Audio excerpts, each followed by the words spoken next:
Speaking of Ratchet, yeah, he dies in this movie.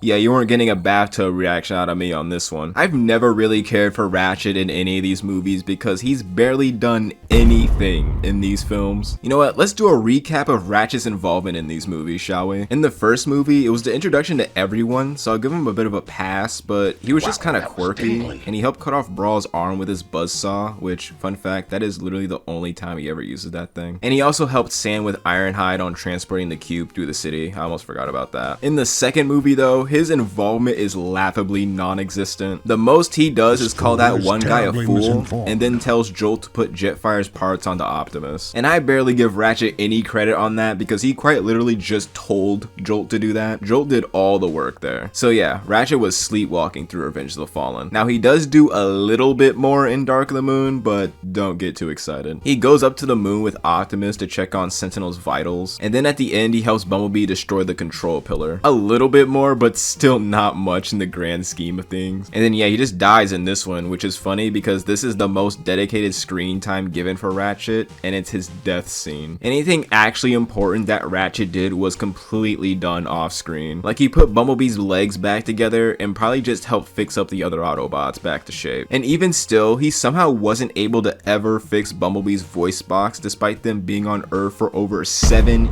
years at this point. Ratchet is so washed, bro. I don't know what to tell you. He's 0-5 at this point. It didn't help that I already knew he was gonna die going into this because they were showing this man getting bodied in all the trailers for this movie. Quite literally the only thing that makes his death a little sad is that he was the last of the OG remaining Autobots from the first movie that isn't Optimus Prime or Bumblebee. And he didn't reveal where Optimus was during his final moments, so I'll give him that.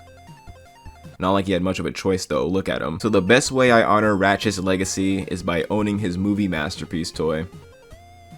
That's it. One thing I've always found funny though is that when Jazz dies in the first movie, Optimus is kind of like, oh man, that sucks, he was a good guy. Anyways, good job everyone. Then in Dark of the Moon when Ironhide dies, Optimus doesn't even have a reaction. Now thinking about it, I don't even think Optimus knows he died. Bro was reduced to literal atoms. Optimus probably thought he left town after seeing what Sentinel did and was like, screw this, I'm out. But nah, it's when Ratchet dies is when Optimus decides to have a crash out and storm the KSI building, despite Ratchet contributing the least out of all of them. Optimus definitely has his favorites, that's all I'm gonna say.